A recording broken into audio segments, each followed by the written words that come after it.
Di secara singkat, kalau orang wudunya benar, maka muncul sifat taharah dalam dirinya.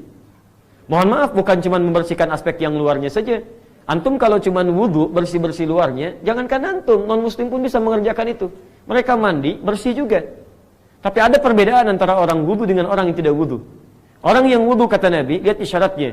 Bukan hanya menjadikan mulutnya itu bersih, wajahnya bersih, tangannya bersih sampai dibasuh 3 kali, sampai ke ujung kakinya. Tapi intisari orang wudu, dengan wudunya dia bisa menghadirkan, ini poinnya teman-teman sekalian, kebaikan-kebaikan dalam dirinya, kesucian dalam jiwanya. Karena itulah para ulama menyebutkan yang dimaksud dengan wudu atau at-tahara an-nadhafatu wal husnu. An-nadhafatu wal husnu. An-nadhafah menunjuk pada kebersihan luar. Jadi kalau antum rajin wudu, itu pasti keadaan kita lebih bersih daripada orang yang nggak pernah wudu. Silahkan kalau tidak percaya. Antum wudu batal, wudu lagi. Wudu batal, wudu lagi. Begitu sering wudu, diri antum lebih bersih dibandingkan orang yang tidak pernah berwudu. Bisa kelihatan teman-teman, dari aura wajahnya saya sudah beda. Yang kedua, ini yang penting, al-husnu. Kalau cuma basuh-basuh, jangankan antum, anak kecil juga bisa.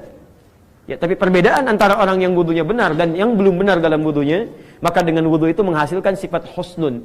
Husnun itu biasanya, kalau menggunakan kalimat husnun, itu lebih kepada sifat yang hadir dalam diri kita. Bukan sifat yang tampak dari luar, dari dalam diri.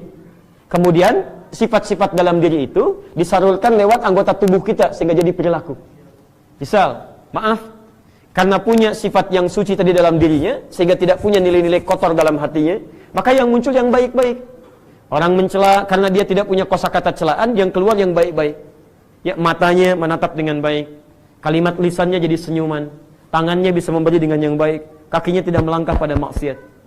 Karena itulah kata Nabi SAW, orang-orang yang wudunya benar, itu di akhirat nanti diberikan pancaran cahaya saat dia dibangkitkan. Fatud'a ummati yaumal qiyamati ghurran muhajjalin. Akan dipanggil umatku di hari akhirat nanti dengan tubuh yang sangat bercahaya. Min atharil wudu, dari bekas wudunya. Nah, kata para ulama, cahaya di akhirat itu, lihat baik-baik, min atharil wudu, dari bekas wudunya. Athar itu bukan air yang menempel, itu keliru. Athar itu, kalau bahasa kita, jejak yang diikuti.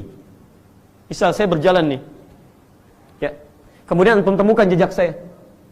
Lalu antum ikuti jejaknya. Ya, antum ikuti sehingga bisa mengikuti saya. Itu disebut dengan athar namanya. Kalau jejak itu tidak ditemukan secara tapaknya, tapi masih ada misalnya jalurnya, ada yang mengisahkan kepada antum. Antum nggak lihat sendiri jejaknya, tapi ada yang mengisahkan, ini jalannya, ini jalannya, ini jalannya. Maka berubah kalimatnya dari athar jadi ma'thur. Ada kumpulan-kumpulan doa di